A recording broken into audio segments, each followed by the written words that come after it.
하나님의 말씀 함께 보시겠습니다. 주보에는 누가복음이 나와 있는데 본문을 좀 바꿨습니다. 요한복음 5장 1절부터 9절까지 말씀. 요한복음 5장 1절부터 9절까지 말씀입니다. 신약성경 149면 혹은 148면 둘 중 한 군데 있고요. 성경과 자막을 보시면서 한 절씩 교독하시도록 하겠습니다. 제가 먼저 1절 읽겠습니다. 그 후에 유대인의 명절이 되어 예수께서 예루살렘에 올라가시니라. 히브리 말로 베데스다라 하는 못이 있는데 거기에 행각 5이 있고 그 안에 있는 병자, 맹인, 다리 저는 사람, 혈기 마른 사람들이 누워 물의 움직임을 기다리니 이는 천사가 가끔 못에 내려와 물을 움직이게 하는데 움직인 후에 먼저 들어가는 자는 어떤 병에 걸렸든지 낫게 되미려라. 거기 38해 된 병자가 있더라. 예수께서 그 누운 것을 보시고 병이 벌써 오랜 줄 아시고 이르시되 내가 낫고자 하느냐. 병자가 대답하되 주여 물이 움직일 때에 나를 못에 넣어주는 사람이 없어 내가 가는 동안에 다른 사람이 먼저 내려가나이다. 예수께서 이르시되 일어나 내 자리를 들고 걸어가라 하시니 같이 읽습니다. 그 사람이 곧 나아서 자리를 들고 걸어가니라. 아멘. 여기까지 읽겠습니다. 할렐루야. 네, 오늘 이렇게 금요일 기도 시간에 함께 해주신 우리 모든 성도님들에게 감사드리고 주님의 은혜와 성령의 충만한 역사 또 기도 응답을 다 받으시는 놀라운 복된 시간이 될 수 있기를 예수님의 이름으로 축복합니다. 오늘은 금요기도 생명집회의 첫 시간입니다. 예전에도 금요기도를 드리다가 한동안 저희들이 수요 예배 때 기도회를 같이 했었었는데 특별한 기도 제목을 가지고 이 금요기도 생명집회를 준비했었습니다.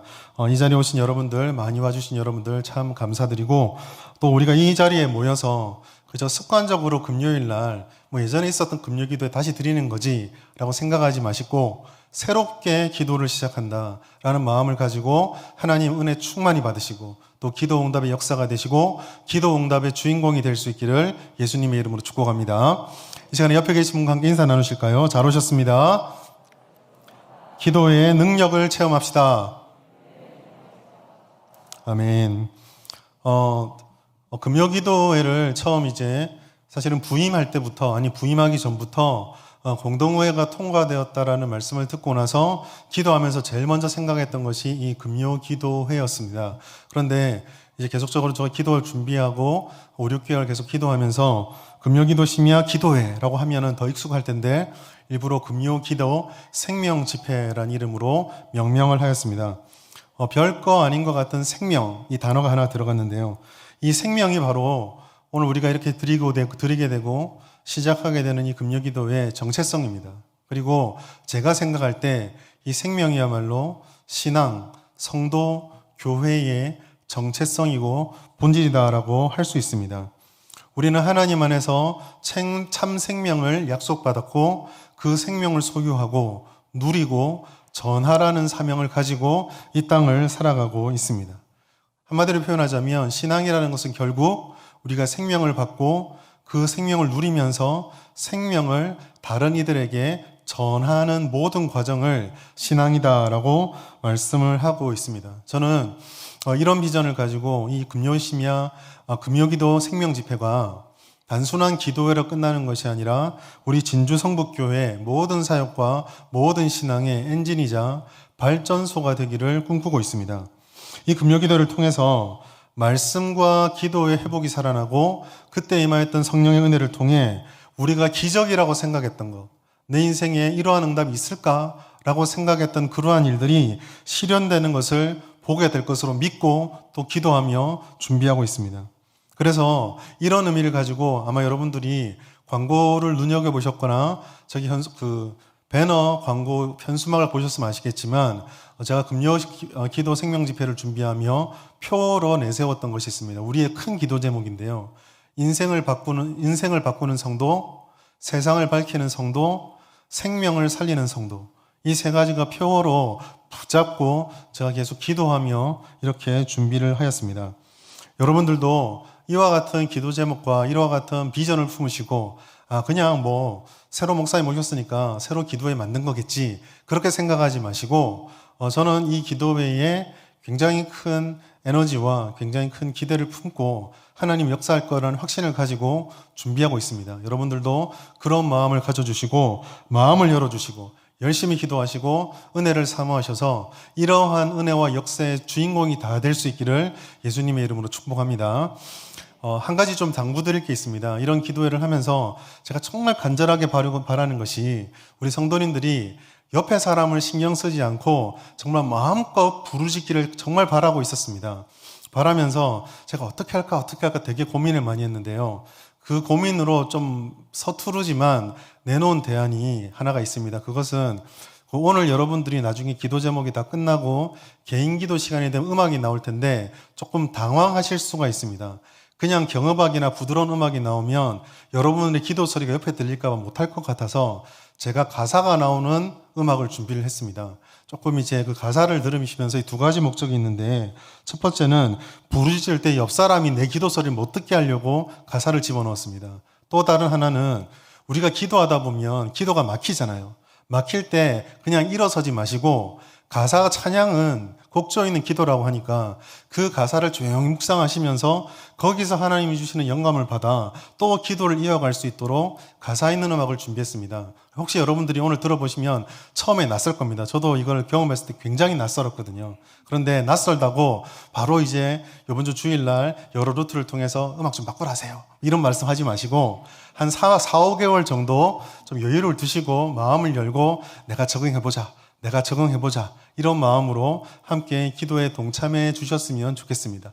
핵심은 음악이 아니라 우리 안으로 숨어 들어오는 기도를 밖으로 좀 쏟아낼 수 있도록 그렇게 만든 것이니까 여러분들이 마음을 열어주시고 이렇게 소리내는 기도를 해줬으면 좋겠습니다.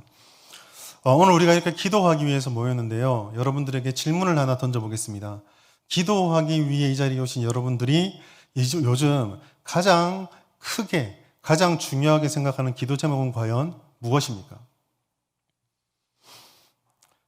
기도에 참석하신 성도들의 모습을 바라보고 새벽에나 그리고 이런 기도회 시간 때 기도하시는 여러분의 모습을 제가 일부러 눈을 뜨고 한 번씩 볼 때가 있습니다. 감시가 아니라 우리 성도님들의 간절한 그 얼굴 표정과 기도할 때 몸짓과 소리를 들으면 제 마음속에 그게 파고들더라고요. 그래서 한 번씩 이렇게 쳐다보고 바라볼 때가 있습니다. 그렇다고 계속 보고 있는 건 아니고요. 잠깐 눈 떠서 보고 싹 보고 다시 또 기도를 합니다. 저 인간이 우리를 감시하나 보다. 뭐 그렇게 생각하시면 안 되고요. 잠깐 보는데 보다 보면 그 기도하는 여러분들의 모습 속에 참 여러 가지 모습이 보입니다. 하나님 은혜에 대한 간절한 마음들, 그것을 사랑하고 기뻐하는 마음도 있는데 한편으로는 그 기도할 때 얼마나 그 삶의 무게가 무겁고 내 기도 제목 속에서 얼마나 나를 힘들게 하고 내가 그 앞에 얼마나 간절함을 가지고 있는지가 보일 때가 있습니다. 그런 것을 보면서 제가 느끼는 것이 참 우리가 이 땅을 살아가며 삶에 필요한 것들이 참 많이 있구나. 우리에게 정말 간절한 기도 제목들이 없을 수가 없구나. 인생은 끊임없이 받고 체험을 받아도 또 무엇인가가 필요하고 또 간절함이 우리에게 찾아오는구나. 이런 것들을 생각하게 됩니다.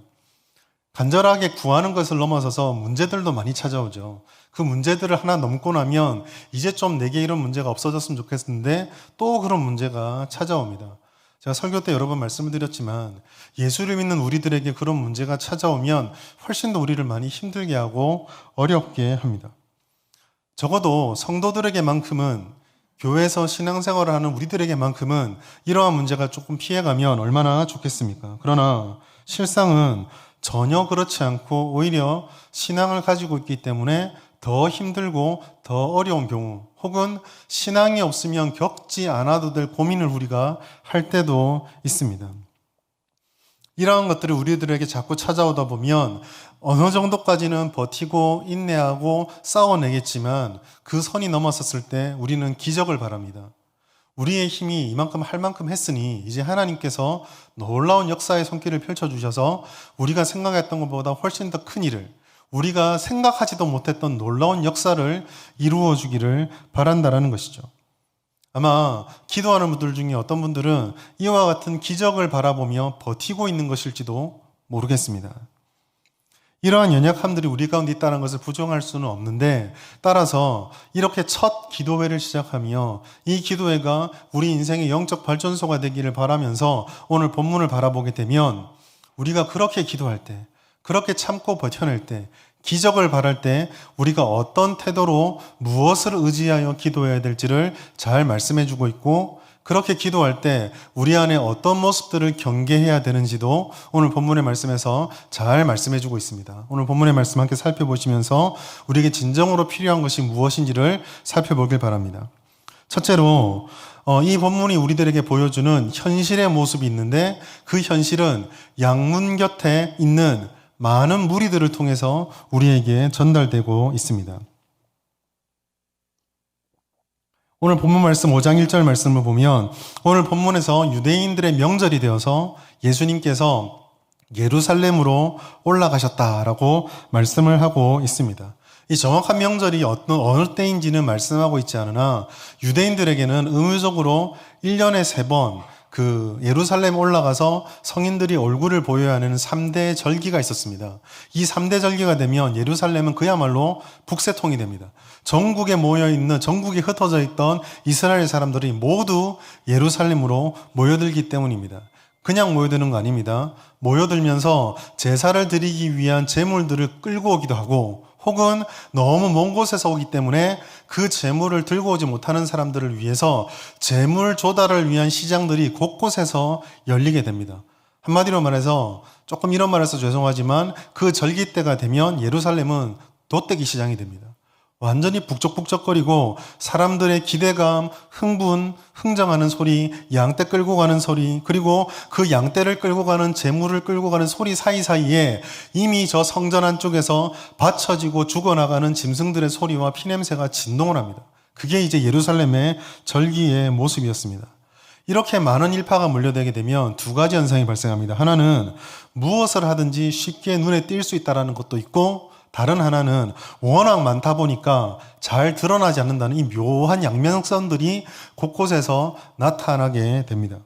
오늘 본문은 이 둘 중에서 사람들이 많이 모여 있는데, 그 많이 모여 있는 사람들이 도저히 외면할 수 없는 한 장면, 눈에 확연하게 띄어지는 한 장면을 우리에게 보여주고 있습니다. 특별히 이 본문에서 배경으로 삼고 있는 것은 예루살렘 성전으로 들어갈 때 양문이라는 곳입니다.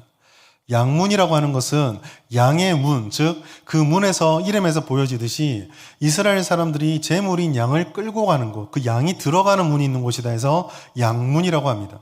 그 말은 이 양이 여기서 통과에 들어가야 되기 때문에 당시에 예루살렘 성전에 들어갈 때에 가장 큰 제물을 구할 수 있는 시장이 바로 그 양문에서 열렸습니다. 그럼 그 양문 주변은 사람들이 물건을 팔고 재물을 사는 거래가 왕성하게 일어나는 곳, 아마 예루살렘에서 사람들이 가장 밀집해 있고 시끄럽고 가장 많이 모든 사람들을 볼 수 있는 곳이 바로 양문이었습니다. 재물 거래가 많았고 출입이 많은 곳이었다는 것이죠. 사람들의 이목이 다 쏠려 있습니다. 그렇게 쏠려 있는 자리에 눈 뜨고 보기 힘든 병자들이 거적을 깔고 그 시장이 있는 곳 주변에 있는 베데스다 연못에 모여 있다. 이게 오늘 본문의 배경입니다. 상상해 보십시오. 다 이제 제사를 드리고 1년에 3번 드리는 이 기쁜 날, 어떻게 보면 축제의 날입니다. 우리식으로 말하면 추석과 같은 날, 설날과 같은 날입니다. 얼마나 사람들이 흥분해 있고, 얼마나 사람들이 들떠 있고, 또 제물을 드릴 수 있다는 것에 기뻐하고 감격하고 있겠습니까? 그런데 이와 같은 감격스러운 장면과 전혀 어울리지 않고 외면할 수 없고 무시할 수 없는 장면이 동시에 펼쳐지고 있습니다. 아마 그 문을 들어가는 사람들은 그 장면을 바라보면서 이렇게 생각했을 것입니다. 도대체 저 사람들은 무슨 죄를 지었길래 이렇게 기쁜 날 저렇게 비참한 모습으로 있을 수밖에 없을까? 또는 이렇게 생각할 수도 있겠죠. 야, 난 정말 다행이다. 저게 있는 사람들과 저렇게 똑같이 있지 않고 나는 이렇게 건강한 몸으로 제물을 들고 제사를 드릴 수 있다니 이게 얼마나 다행스러운 일인가? 라고 생각할 수도 있을 것입니다. 조금 악하게 생각하면 이렇게 생각할 수도 있습니다. 에이, 퇴! 이 기쁜 날에 저게 뭐하는 짓이야? 관리들은 뭐하나? 저 사람들 좀 정리 좀 하고 안 하고. 분명히 사람들이 이렇게 많이 올 줄 알면서 그거 정리하는 게 그렇게 힘든가? 병들어 힘들어 누워있는 사람들 들어옮기는 게 그렇게 힘든가? 이런 생각도 할 수 있었을 것입니다. 그런데 이렇게 다양하게 모일 수 있는 장면들을 우리가 조금 주목해서 살펴볼 필요가 있습니다. 왜냐하면 이 이스라엘의 3대 절기는 아까 제가 추석과 설날을 예로 들었지만 우리가 생각하는 추석이나 설날과는 전혀 달랐습니다. 이스라엘의 3대 절기를 비롯해서 이스라엘의 대부분들의 절기들은 전부 하나님의 구원과 하나님의 언약과 하나님이 그들에게 행해 주셨던 일들에 감사하는 예배적 성격을 가지고 있었습니다. 특별히 이 3대 절기는 그 중에서 출애굽과 관련해서 하나님께서 이스라엘을 어떻게 출애굽으로부터 인도해냈는가, 그 출애굽에서 어떠한 역사들을 광야를 통해 이루어갔는가, 그 이루어갔던 일들을 가나안 땅에 들어가서 왜 잊어서는 안 되는지를 기념하기 위해서 주셨던 절기가 바로 이 3대 절기였습니다. 그리고 여기서 이 출애굽이 굉장히 중요한데 이 출애굽의 의미를 모세는 하나님으로부터 받아서 이렇게 말씀하였습니다. 신명기 7장 7절부터 8절까지 말씀입니다. 같이 한번 읽겠습니다. 시작. 여호와께서 너희를 기뻐하시고 너희를 택하심은 너희가 다른 민족보다 수요가 많기 때문이 아니니라. 너희는 오히려 모든 민족 중에 가장 적으니라. 여호와께서 다만 너희를 사랑하심으로 말미암아 또는 너희의 조상들에게 하신 맹세를 지키려 하심으로 말미암아 자기의 권능의 손으로 너희를 인도하여 내시되 너희를 그 종 되었던 집에서 애굽 땅 바로의 손에서 속량하셨나니. 아멘. 여러분, 이 말씀에는요, 하나님께서 이스라엘을 구원하신 이유가 명확하게 나오고 있습니다. 하나님께서 그들을 왜 구원하셨을까? 그것은 하나님의 백성으로 삼으신 이유는 딱 두 가지입니다. 하나는 하나님께서 그들을 사랑하셨기 때문입니다. 큰 민족도 아닙니다. 뛰어난 민족도 아닙니다. 그렇다고 다른 민족보다 하나님 말씀을 잘 듣는 순종적이고 인격이 중후한 자들도 아니었습니다. 다만 모든 민족에서 가장 작고 연약한 그들을 하나님께서 사랑하셔서 그들을 구원하셨습니다. 또한 하나님께서 아브라함에게 약속하셨던 그 약속을 지키기 위해서 조상들에게 하신 맹세와 언약을 신실하게 지키기 위해서 그 은혜를 따라 너희들을 구원하였다라고 말씀해주고 있습니다. 결국 이 모든 것들은 이 구원이 너희가 잘나서도 아니요 너희가 자격이 있어서도 아니라 오직 하나님의 주권에 의해서 은혜로 받은 것임을 말씀해주고 있습니다. 공로가 아닙니다. 자격이 있었던 것이 아닙니다. 오직 하나님의 은혜요, 하나님께서 신실하게 우리들을 사랑해 주셨기 때문입니다. 그렇기 때문에 우리가 늘 이 말씀은 들어보셨겠지만 주님의 구원 앞에서 그 은혜 앞에서 참나은 성도가 할 수 있는 유일한 반응은 감사와 겸손입니다. 자랑이 없고 자만할 수 없고 당연하게 생각할 수 없다라는 것이죠. 그래서 사도 바울은 이와 같은 구원을 설명할 때 늘 누구도 자랑할 수 없는 선물이다라고 말했습니다. 에베소서 2장 8절 9절은 이렇게 되어 있습니다. 너희는 그 은혜에 의하여 믿음으로 말미암아 구원을 받았으니 이것은 너희에게 난 것이 아니요 뭐라고요? 하나님의 선물이라. 행위에서 난 것이 아니니 이는 누구든지 자랑하지 못하게 함이니라. 진정한 하나님의 은혜, 그것은 오직 감사할 수밖에 없고 자랑할 수 없는 것이기 때문에 그 은혜가 선포된 자리에서는 누구도 자격을 말할 수 없고 그리고 구별할 수 없으며 계층화시킬 수 없고 나눌 수 없고 독점할 수 없습니다. 그러므로 이와 같은 하나님의 은혜를 깨달은 자, 정말 그 은혜를 깨달은 자라면, 그 은혜에 사로잡힌 자라면 이 제사를 드리는 이 제사의 의미가 그와 같은 하나님의 신실하신 은혜와 그 은혜를 받은 우리가 겸손하게 감사하고 간구할 수밖에 없다는 사실을 안다면 그 베데스다에 있는 병자들을 향해서 저 사람들 죄 봐라 라고 단정할 수가 없게 되는 것입니다. 자신은 좀 더 나은 존재다. 나는 병자가 아니니 그래도 저들보다 낫다라는 자기 만족과 안심도 결코 허용될 수 없다라는 것이죠. 그리고 이와 같은 점 때문에 이 양문의 광경은 또 다른 우리의 현실로 이어지게 됩니다. 한 번씩 1년에 3번씩 드려지는 그 제사 속에 아이러니가 존재하는데요. 하나님을 기쁘게 하나님 앞에 기쁘게 드리는 제물과 비참한 병자들, 풍성함과 결핍, 기쁨과 슬픔, 희망과 절망, 건강함과 병듦이 동시에 같은 자리에 나타나고 있다는 것입니다. 그리고 이 같은 것이 나타나는 전체 배경은 제사, 즉 우리식으로 말하면 예배입니다. 하나님께서 택하신 하나님의 백성이 이 약속의 땅 가나안에서 왜 이렇게 비참해야 될까? 아니, 왜 이런 비참함이 이 땅에서 선민인 이스라엘에게 존재하게 된 것일까요? 이 질문은 굉장히 심각한 질문입니다. 적과 꿀이 흐르는 땅, 하나님의 은혜를 받은 백성들에게 도저히 있어서는 안 되는 그런 모습이기 때문입니다. 나는 은혜 받았으니까 괜찮다라고 넘어갈 수 없습니다. 정상적인 신앙과 그 신앙이 우리에게 주는 의, 그리고 인애와 사랑의 마음이 있다고 한다면 우리 한민족이 그렇게 고통받고 있을 때, 우리 공동체에 누군가가 고통과 쓰라림으로 슬퍼하고 있을 때 나는 괜찮다라고 눈 덮을 수 없다라는 것이죠. 그런데 어쩌면 이것이야말로 우리들의 현실을 가장 잘 보여주는 모습입니다.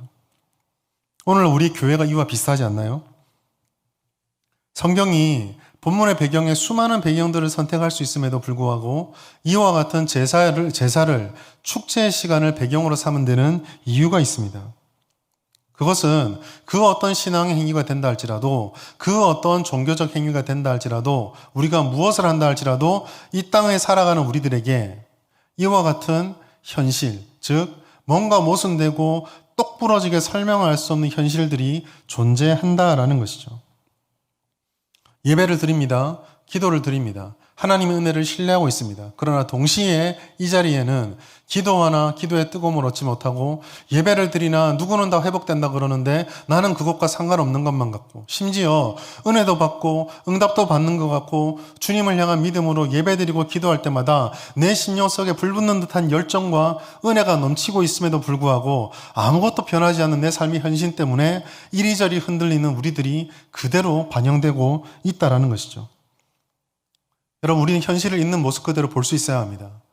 이 현실에 있는 모습을 그대로 볼 수 있을 때 거기서부터 문제를 찾아서 문제의 실마리를 찾아갈 수 있습니다. 자, 그럼 이와 같은 현실을 베데스다 못이 보여주고 있다고 한다면 거기에서 우리가 가진 신앙은 어떠한 것인지, 우리가 가진 종교는 어떤 것인지를 살펴볼 필요가 있는데, 특별히 이 베데스다 못에 있는 병자가 보여주는 모습은 막연한 기대와 개인적인 확신을 가지고 있는 미련함과 어리석음입니다. 전체를 보는 눈에서 이제 시각을 막 좁혀서 베데스다 연못의 오늘 주인공인 38년 된 병자를 한번 보도록 하겠습니다. 오늘 본문 말씀 보면 양문 곁에 베데스다 못, 거기에 행각이 있고 그 다섯이 있는 행각에 많은 병자가 모여 있다라고 기록하고 있습니다. 왜 하필 이 병자들이 다른 곳을 다 빼고 여기에 모여 있을까? 요한복음 5장 4절 보면 이렇게 되어 있습니다. 같이 읽겠습니다. 시작. 이는 천사가 가끔 못에 내려와 물을 움직이게 하는데 움직인 후에 먼저 들어가는 자는 어떤 병에 걸렸든지 낫게 되미로라. 이 말씀이 우리에게 주는 게 무엇입니까? 왜 그 사람들이 거기에 모여 있습니까? 이 사람들은 지금 한 가지 전설을 들었습니다. 그 전설을 듣고 그 전설에 신락 같은 희망을 걸고 그 자리에 모여 있습니다. 언제부터 그 전설이 있었는지 모르겠습니다. 그러나 내용은 이렇습니다. 물이 동하는 날이 있다. 이 베데스다 연못에 물이 움직여서 갑자기 쭉 내려가서 마르는 날이 있는데 그때가 되면 하늘로부터 천사가 내려와서 누구든지 그 천사를 바라보고 가장 먼저 그 못 중심에 내려오는 사람은 무슨 병이든지 치료를 받는다. 이 전설을 믿고 그 수많은 사람들이 그곳에 모여 있습니다. 근데 이 모습에서 우리가 살펴볼 수 있는 것이 있습니다. 병자들을 보십시오. 3절에 보시면 이 병자들이 전체 어떤 병인지를 다 설명하고 있지 않는데 대표적으로 설명하는 병이 있습니다. 맹인, 다리 저는 사람, 혈기 많은 사람들. 여기서 혈기 마른 사람들이라고 되어 있는데 이게 피가 말랐다는 게 아니라 마비증과 같은 무기력증을 앓고 있는 사람들을 다 통틀어서 혈기 마른 사람들이라고 부릅니다. 그런데 잘 보십시오. 맹인, 눈이 보이지 않습니다. 다리가 전다, 정상적으로 보행이 안 됩니다. 그리고 혈기가 마른, 즉 마비증, 무기력증이 있습니다. 자, 어떤 사람이 고대 사회에서 농사라든지 목축이라든지 그게 주 사업이고 나라의 부름을 받아서 노역을 하거나 아니면 군대에 들어간다 했을 때 이걸 다 모았을 때에 이 세 사람들은 이 중에 어떤 것도 수행할 능력이 없습니다. 그럼 무엇입니까? 이 사람들은 그 땅에서 살아남을 수 있는 경제적, 사회적 모든 관계로부터 단절된 철저한 절망 속에 빠져 있는 사람들입니다. 노동력이 생산적인 시대에서 이 사람들은 한마디로 아무 미래가 없고 절망밖에 없는 것이죠. 아마 생각해보면 이와 같은 병을 앓은 사람들이 어디서부터 왔는지 모르겠지만 베데스다까지 오는데 그 중에 어떤 사람들은 정말 그까지 오기도 굉장히 힘들었을 것입니다. 누군가의 힘을 의지했을 수도 있고 아니면 다른 사람들을 고용해서 그 자리까지 오기 위해 가뜩이나 없는 재산을 다 팔아서 그곳까지 왔을 수도 있습니다. 왜 이렇게 왔을까요? 신락 같은 희망, 그 전설 하나 믿고입니다. 이 희망이 잘 보십시오. 천사들이 내려와 물을 움직인다. 먼저 들어가면 어떤 병도 낫는다. 미신 아닌가요? 미신입니다. 그 당시의 사람들도 아마 이 말씀들을 누구는 믿고 누구는 믿지 않았을 것입니다. 그래서 성경을 연구한 학자들은 이러한 현상들을 간헐천 현상으로 봅니다. 즉 다른 곳으로 지하에 물이 연결되어 있는데 어딘가에 물이 갑자기 압력에 의해서 솟아오르게 되면 그 수위가 낮아지며 이 베데스다 못이 같이 내려간다. 이 현상을 말한다 이렇게 설명을 하는데 이게 뭐 중요한 게 아닙니다. 온천수가 뭐든 아니면 그 베데스다 못에 무슨 특이한 효능이 있다. 그것도 중요한 게 아닙니다. 여기서 핵심은요. 이 사람들이 가지고 있는 미신에 대한 확신입니다.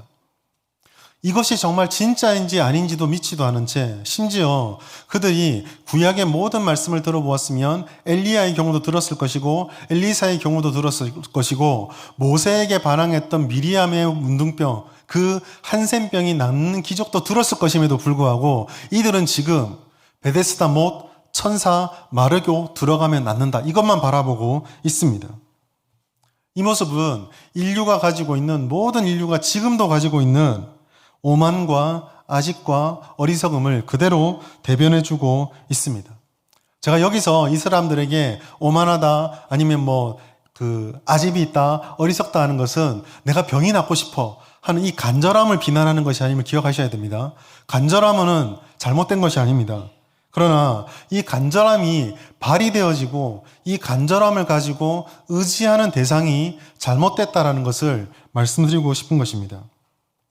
타락한 인간의 본성이 가지고 있는 것 중에 가장 특이한 특징 그리고 가장 확연한 특징 중에 하나는 우상숭배입니다. 이 사람들은 이스라엘에게서 이런 본성이 발현되었을 때 하나님을 따르지 않고 하나님이 우리의 주님 되신다는 사실을 늘 망각해 왔습니다. 심지어 그들은 자신들이 만들어 놓은 하나님이라면 당연히 이렇게 해야지. 하나님이라면 당연히 우리에게 이런 일을 주는 거지. 그리고 자기가 생각할 때 진리라고 생각하고 자기가 생각할 때 은혜라고 생각하는 결론을 정해놓고 하나님은 당연히 이 결론을 맞춰 주어야 하는 분이라고 상정해놓고 그것을 자신들의 하나님이라고 믿고 있습니다. 아마 여기에 있는 이 병자들도 베데스다 못에 물이 내려갈 때 천사가 내려오면 그 천사를 내려보내는 분이 하나님이라고 생각했을 것입니다. 그러나 여러분, 하나님이 하나님 자체로 존재하지 않고 우리의 목적 달성을 위한 도구가 되는 순간 그 하나님은 진정한 하나님이 아니라 우상입니다. 우리의 마음을 충족시키는 것이 되어버리기 때문이죠. 자기 확신이 얼마나 무서운지를 이 말씀이 그대로 보여주고 있습니다. 주님의 율법을 날마다 들어왔고 하나님의 은혜를 늘 그 말씀 속에 들었던 이스라엘 사람들이지만 그들이 가지고 있는 자기 신앙을 이겨내지 못한 채 그곳에서 넘어져서 쓰러져 있습니다. 그러나 이러한 기대와 신뢰가 얼마나 어리석은가요? 잘 생각해 보십시오. 한 명 낫는 것을 바라보며 언제일지를 모르고 기다리고 있다. 그 한 명이 자기라고 누가 보장합니까? 위험수성입니다. 물이 내려가지 않을 수 있습니다. 내려가도 자기가 먼저 내려가지 못할 수도 있습니다. 내려갔는데 아닐 수도 있습니다. 심지어 내려갔다가 그 아픈 몸을 끌고 내려갔는데 만약에 안 나오면 다시 물이 차오를 때 자기는 죽습니다. 이 수많은 위험 요소들이 있음에도 불구하고 쉽게 이성적으로 상식적으로 생각해도 정말 확률적으로 맞지 않은 이야기임에도 불구하고 이게 소망이야 라고 믿는 순간 거기서 헤어나지를 못하고 있습니다. 자신의 논리에 사로잡힌 채 하나님께 묻지 못하는 이와 같은 어려움이 이들에게 있는 것입니다. 요한복음의 첫 시작을 우리가 기억하신다면 이와 같은 어두움과 이와 같은 절망이 해결될 수 있는 유일한 방법은 빛이신 예수가 와야 하는데 그들은 그 빛을 바라보지 않고 자신들의 어둠에 끊임없이 집착하고 있는 것입니다.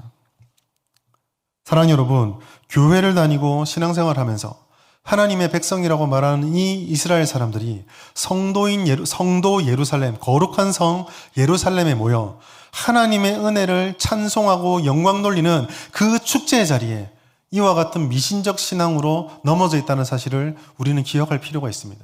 하나님을 외치고 하나님을 의지하고 예배하고 기도하면서 우리도 하나님이 아닌 우리가 세워놓은 하나님을 추구하고 있을 수도 있습니다.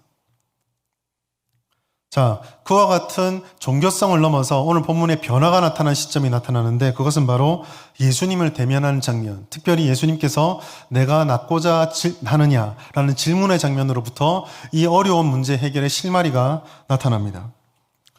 오늘 본문의 말씀 보면 38년 된 병자가 그 자리에 있다라고 말씀을 하고 있습니다.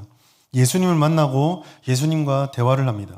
성경은 이 사람이 38년 동안 병자가 됐다고 말하는데 많은 학자들이 이렇게 얘기를 합니다. 당시 사람들의 평균 수명이 몇 세였을 것 같습니까? 당시 사람들의 평균 수명이 대략 40여 세라고 합니다. 그러면 38년을 알아 누워 있다고 한다면 이 사람이 태어날 때부터 알아 누웠는지 아니면 평균 40세니까 조금 더 살았다고 하더라도 아마 이 사람은 평생 그 자리에서 일어나 본 적이 없는 사람입니다. 우리가 이 정도 아프면 뭐라고 부르죠? 만성질환이라고 부릅니다. 만성질환은 잘 치료되지 않습니다. 그냥 같이 동행해서 살아가는 병이다라고 생각할 수 있습니다. 아마 그 사람도 이와 같은 질병의 엄중함과 함께 자기의 절망적인 상황을 잘 알았던 것 같습니다. 7절에 보면 예수님의 질문에 이 사람이 이렇게 대답합니다. 병자가 대답하되 주여 물이 움직일 때에 나를 못에 넣어주는 사람이 없어 내가 가는 동안에 다른 사람이 먼저 내려가나이다. 혹 자기가 일어나서 어떻게라도 구를 수 있을까? 그런 가능성을 자기는 생각도 하지 않습니다. 나는 평생 여기에 누워있던 사람이고 일어서 본 적이 없는 사람이고 그냥 끙끙끙 앓아 누운 사람이었습니다. 그런데 이런 예수님께 와서 내가 낫고자 하느냐라고 묻습니다. 이게 무슨 질문입니까? 여러분, 이 질문에 받았을 때에 이 병자의 표정을 보고 싶으시면 우리 저기 있는 보건병원이나 경상대 병원 중환자실 가서 귀에 대놓고 낫고 싶습니까? 물어보십시오. 그럼 그 사람 표정이 이 병자의 표정입니다. 황당하게 쳐다보지 않겠습니까? 병자가 낫고 싶습니다. 당연한 거죠. 당연한 겁니다. 그럼 이 당연한 질문을 통해서 우리가 도대체 무엇을 봐야 할까요? 왜 예수님께서 이런 질문을 하셨을까요? 예수님께서 이런 질문을 하심으로 한 가지 떠올릴 수 있는 것이 있습니다. 그것은 38년 동안 절망 속에 빠져있는 이 병자의 마음속에 다시금 간절함과 낫고 싶다는 열망을 불러일으켜주고 있습니다. 1%의 가능성을 기대할 수 없고 7절 말씀 보면은 혹 한 번이라도 어떻게라도 들어갈 가능성이 있다라고 스스로 생각하지 않는 모습을 발견하게 됩니다. 누가 넣어주는 사람도 없고 내가 내려가지도 못해서 나는 무조건 저기에 먼저 도달하지 못해서 내가 이렇게 슬퍼하고 있습니다. 그게 7절의 내용입니다. 아마도 어쩔 수 없이 그 자리에 있지만 어떻게든지 그 자리에 왔지만 원래 내가 왔던 곳으로 돌아가지 못해서 그저 거기서 생을 마감한 생각으로 있는 것일지도 모릅니다. 그런데 그런 그에게 내가 낫고자 하느냐라고 질문하는 순간 혹 나을 수 있지 않을까? 혹 이 사람이 나를 들고 내려가 주지 않을까라고 하는 1%의 가능성과 간절함과 열망들이 다시 살아나게 되는 것입니다. 여러분, 우리가 신앙생활할 때 가장 조심해야 될 것이 있습니다. 그것은 습관입니다. 좋은 습관이 있습니다. 습관을 조심하라는 말은 우리에게 주어진 은혜와 우리에게 주어진 모든 신앙적인 도구들이 습관을 넘어서 너무 당연한 것이 되어 관습적으로 변해버렸을 때입니다. 좋은 습관은 하나님이 주신 은혜를 기억하며 그 은혜를 사모하는 열정이 반복적으로 우리에게 그 행동을 하도록 만드는 것이 좋은 습관입니다. 기도의 은혜가 너무 좋아서 오늘도 기도하고 내일도 기도하고 정해진 시간에 기도하는 습관, 좋은 습관입니다. 말씀의 은혜를 받아서 그 은혜를 너무 사모해서 자기 전 10분, 일어나서 10분 꼭 말씀을 읽는다. 좋은 습관입니다. 그러나 이러한 열정이 사라져버린 채 그저 기도하라니까 기도해야지. 오늘도 주일이 됐으니까 예배를 드려야지. 그냥 성경을 읽으라니까 안 읽고 찜찜하니까 마지못해 자기 전에 대충 한 장 펼쳐가지고 한 장 그냥 꾸역꾸역 읽고 그냥 덮어버리는, 감동도 없고 열정도 사라져버리고 간절함도 사라져버리는 이 관습화된 신앙을 우리는 경계해야 합니다. 그러한 관습화된 신앙이 우리에게 찾아오면 주님 나와 함께 하신다고 하셨으니까 라고 하는 흔적만 남고 열정은 사라져버립니다. 그리고 더 중요한 것은 이 질문 속에 담겨있는 이 내용인데요. 네가 낫고자 하느냐? 라고 질문했을 때 저는 이런 생각이 들었습니다. 베데스다 연못에 낫기 위해 모여있는 사람이 이렇게 많은데 진짜 낫는 게 어디서부터 올까? 베데스다 못이 영험한가? 거기에 내려가는 천사가 우리를 치료해 준다고? 여러분, 사실은 구약을 알고 있는 이스라엘 사람들이라고 한다면 이와 같은 생각은 정말 어리석은 것입니다. 왜냐하면 구약에 천사가 나타나긴 합니다. 역사를 일으키긴 하는데요.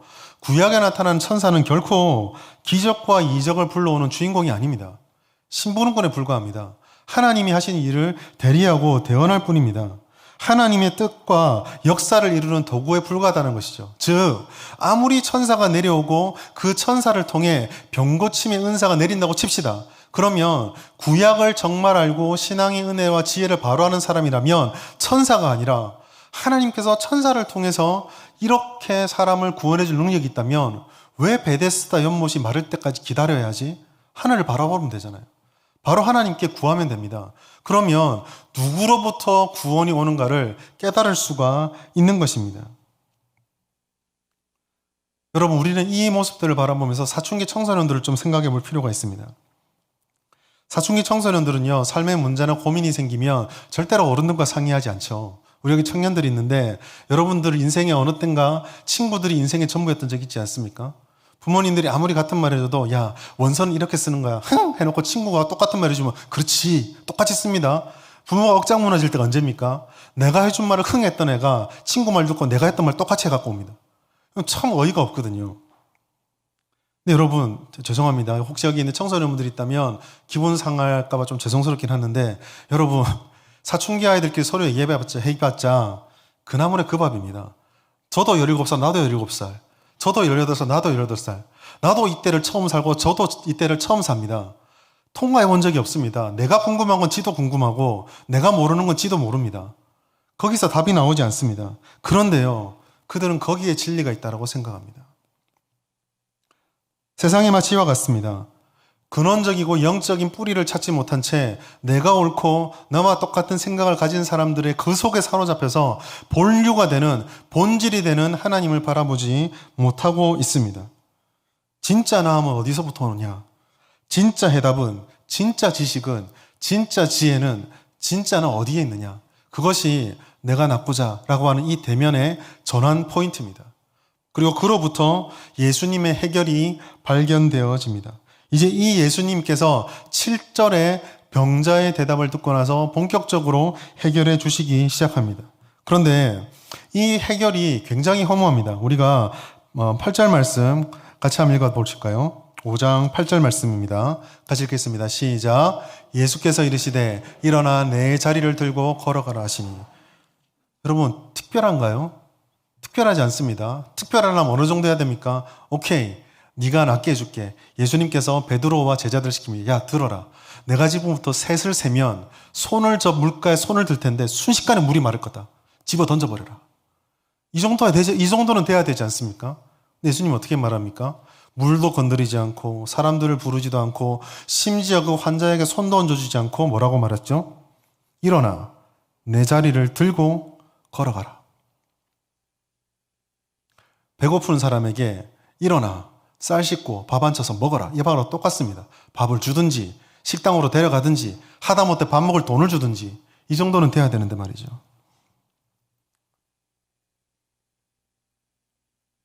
여러분, 그런데 우리는 이 단어를, 이 말씀을 보면서 예수님께 구하면 병은 낫는다. 이렇게 단정적으로 보지 말아야 될 것이 있습니다. 보지 말아야 합니다. 병 고침을 받는다. 이게 오늘 본문의 핵심이 아닙니다. 예수님의 치료는 베데스다에 모여있는 모든 사람들의 불확실성을 뛰어넘고 거기 있는 사람들의 무자비한 경쟁, 그리고 그 경쟁에서 이겨남은 사람에게만 주는 선별적 은혜가 아니었습니다. 애초에 그럴 필요가 없는 것이었습니다. 예수님은 병 고치는 능력이 있습니다. 예수님은 하나님이시기 때문에 그에게로부터 치료의 은혜, 능력이 나옵니다. 예수님의 권세를 의지하게 되면 그 권세로부터 이 모든 고민들이 해결될 수 있었다라는 것입니다. 오늘 우리가 이 긴 설교의 마지막에 처음으로 우리가 이 금요기도 생명집회를 드리며 앞으로 어떻게 기도해야 되는가, 우리가 무엇을 집중해야 되는가 하는 말씀이, 내용이 바로 이곳에 담겨 있습니다. 교회와 성도들이 기도한다고 말할 때, 신앙생활 한다고 말할 때, 심지어 하나님과 말씀 읽고 예배하며 하나님과 대화한다고 말할 때 오늘 이 병자와 같은 똑같은 어리석음에 빠져 있을 수 있습니다. 예수님과 대화하고 있습니다. 예수님을 보고 있습니다. 그런데도 자기가 대화하고 있는 사람이, 자기가 예배하는 사람이 그의 말씀을 듣는다고 하는 바로 그분이 누구인지 모릅니다.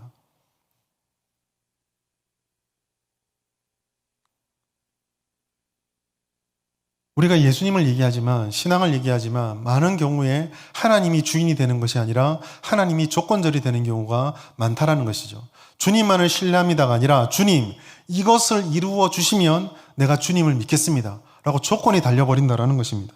예수님이, 하나님이 우리의 전부가 되는 것이 아니고 우리의 우선이 되는 것이 아니라 우리가 선택할 수 있는 수많은 것들 중에 우리가 여러 가지 항목들을 테스트해 보는데 하나님이 주님이시라면 그 중에 첫 번째로 내 삶의 문제를 해결해 주십시오. 그러면 내가 다른 모든 선택지들을 포기해 놓고 당신만을 믿겠습니다. 이렇게 생각할 때가 있다라는 것이죠. 그것이 너희가 무엇을 놓치고 있는지를 보여주기 위한 예수님의 대답이요, 너희가 원하는 물을 말리게 해준다든지 던져준다든지 이러이러한 방식으로 은혜를 베풀어 줘야 된다든지 그런 것들을 다 내려놓은, 상상하지도 못했던 일어나 자리를 들고 걸어라, 그 말씀 속에 담겨 있는 것입니다. 근데 흥미로운 것은 그런 말씀이 떨어지자마자 이 병자의 변화입니다. 요한복음 5장 9절 전반전 말씀 같이 읽습니다. 시작. 그 사람이 곧 나아서 자리를 들고 걸어가니라. 여러분, 저 구절을 보시면서 좀 이상하지 않으신가요? 여러분들이 저 병자가 되어 보십시오. 여러분들이 병자가 되었는데 내가 아파서 38년 동안 누워있는데 누가 와서 툭툭 치고 일어나 자리 들고 걸어가십시오. 그러면은 일어나시겠습니까? 아니면 째려보시면서 무슨 정신 나간 소리를 하고 있냐고. 그렇게 이상한 눈으로 쳐다보지 않겠습니까? 아니면은 질문이라도 하지 않겠습니까? 내가 일어날 수 있는 증거를 주십시오.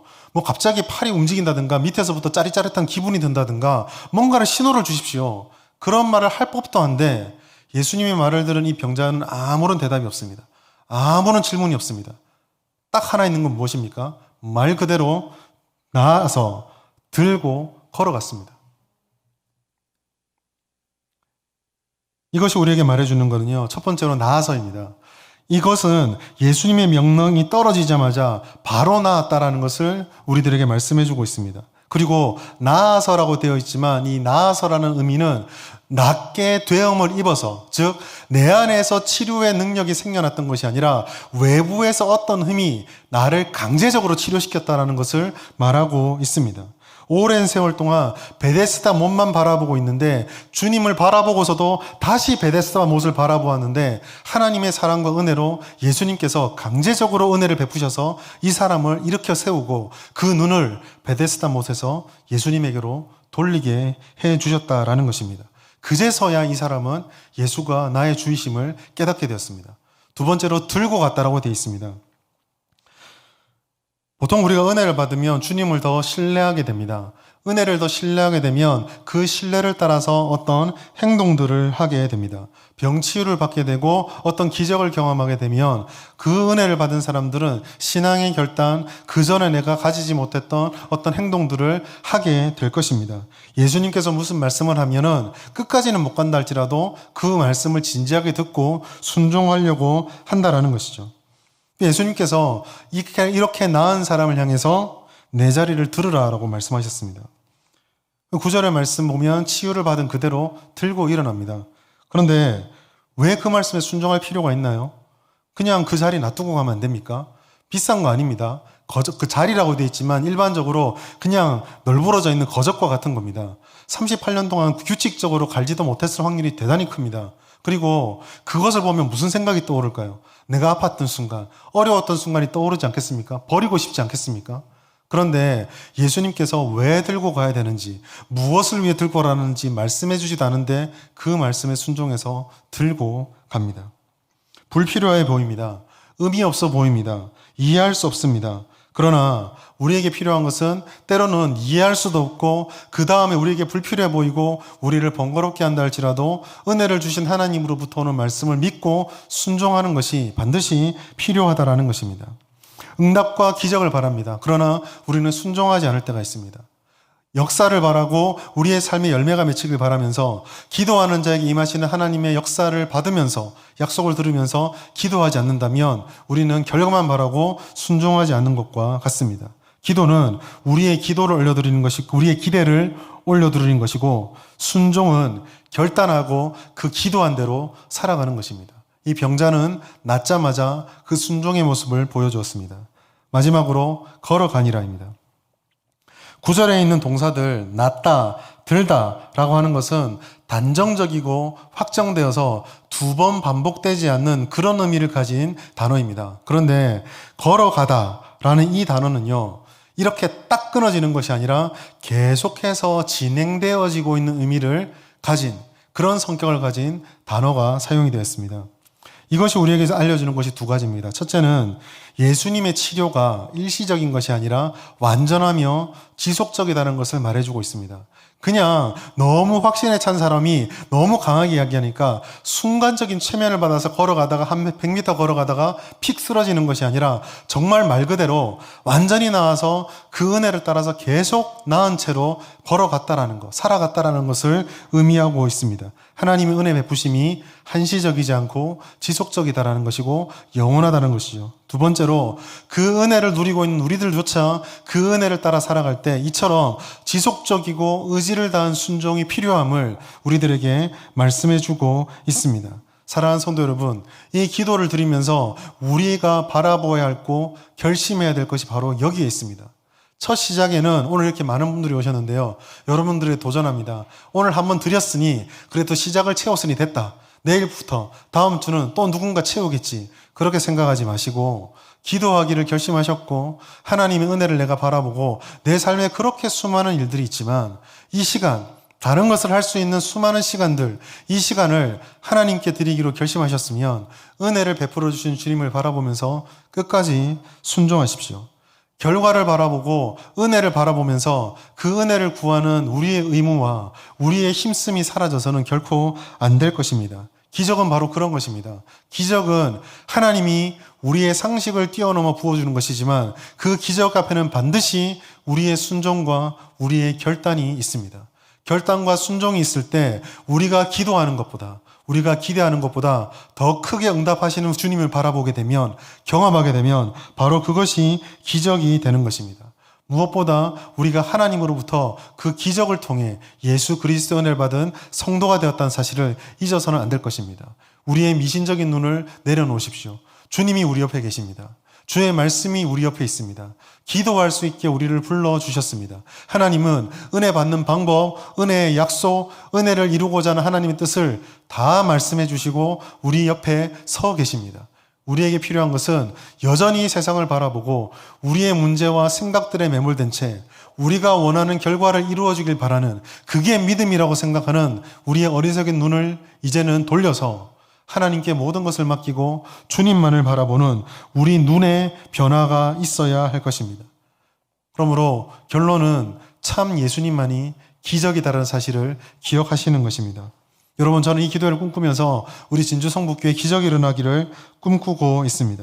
하나님께서 저를 정말 부족하고 아무것도 자랑할 것이 없는 저지만 그래도 이 부족한 종을 사용하셔서 우리 진주 성북교회 사람이 상상할 수 없는 복음의 열매가 맺히고 상상할 수 없는 부흥이 임하기를 간절히 바라고 있습니다. 우리 진주 성북교회를 통해서 이 진주 땅에 모든 사람들이 경상도 땅은 소망이 없다, 90% 넘지 못한다, 뭐 이렇게 말하는 우상의 땅이라고 말하는 이 땅에 우리 진주 성북교회가 깨어 기도할 때 기적의 변화가 일어날 거라고 믿고 또 그렇게 기도하고 있고, 복음으로 생명의 영세가 열매가 풍성히 맺히기를 바라보면서 기도합니다. 이 땅의 장벽들 속에서 어쩔 줄을 몰라하고 몰락해가는 우리 다음 세대들, 우리 주일학교 학생들, 청년들, 믿음도 지켜야 되겠고, 직장도 찾아야 되겠고, 결혼도 해야 되겠고, 취업도 해야 되겠고, 진학도 해야 되겠다라는 그런 세상 문화 속에서 무너져가는 이 청년들, 세상에 사교육을 받아야 된다, 이렇게 해야 된다, 저렇게 해야 된다, 그런 법칙들을 따르는 것이 아니라 믿음의 길과 야성의 길을 쫓아가서 하나님이 주시는 놀라운 기적을 경험하기를 간절히 바라며 기도하고 있습니다. 베데스다 못에서 일어난 기적은 바로 그런 기적입니다. 그러나 그 기적은 상식이 될 수 있습니다. 우리 하나님의 손 안에서 불가능한 것은 없습니다. 천사가 아닙니다. 우리의 무조건적인 신념이 역사를 이루는 것이 아닙니다. 하나님을 바라보십시오. 그의 낮아주심과 그의 죽으심을 붙잡고 그가 주시는 사랑을 붙잡고 우리가 힘써 기도하면 하나님의 능력은 한계가 없기에 우리의 기도가 반드시 응답되게 될 것입니다. 기도하기로 결심하신 여러분, 하나님의 은혜의 불이 꺼지지 않도록, 이 기도에 대한 열심이 꺼지지 않도록 기도해 주십시오. 말씀의 장작을 준비하십시오. 기도의 불을 붙이십시오. 이 기도회를 우리의 영적 발전소로 삼으시기 바랍니다. 이 놀라운 영적인 에너지는 저와 여러분, 그리고 우리 진주 성북교회, 그리고 진주 땅, 더 나아가 경상도와 더 나아가서 이 나라를 변화시킬 힘이 있습니다. 은혜가 폭포수처럼 임하면 우리가 생각하는 것보다 더 놀라운 일들이 이 역사를 통해서 일어나게 될 것입니다. 이 놀라운 기적을 경험하는 기도, 그리고 이 놀라운 기적을 경험하는 우리 모든 진주 성북교회 성도들 될 수 있기를 예수님의 이름으로 축복합니다. 하나님 아버지 감사합니다. 새롭게 금요기도 생명집회로 모이게 하시니 감사합니다. 세상 속의 교회요 성도로 살아가며 삶과 신앙이 일치하는 참 경건을 소유하길 원하며 기도하기를 원합니다. 하나님 아버지, 이 기도회가 그저 하나의 사업으로, 하나의 드리는 기도회로 끝나는 것이 아니라 우리 진주 성북교회의 영적 발전소가 되게 하여 주시옵소서. 오늘 말씀을 통해 오직 예수님을 바라보는 것이 은혜요 기적임을 알게 하시니 감사합니다. 세상적인 모든 기대와 우리의 바람을 넘어 늘 넘치게 응답하시는 하나님의 기적을 체험하게 하여 주시옵소서. 기적이 상식이 되는 교회가 되게 하여 주시고 성령의 은혜를 힘입어 말씀과 기도를 붙잡게 하셔서 인생이 바뀌고 세상을 밝히며 생명을 교회하는 교회와 성도 되게 하여 주시옵소서. 감사드리며 예수님의 이름으로 기도드립니다. 아멘.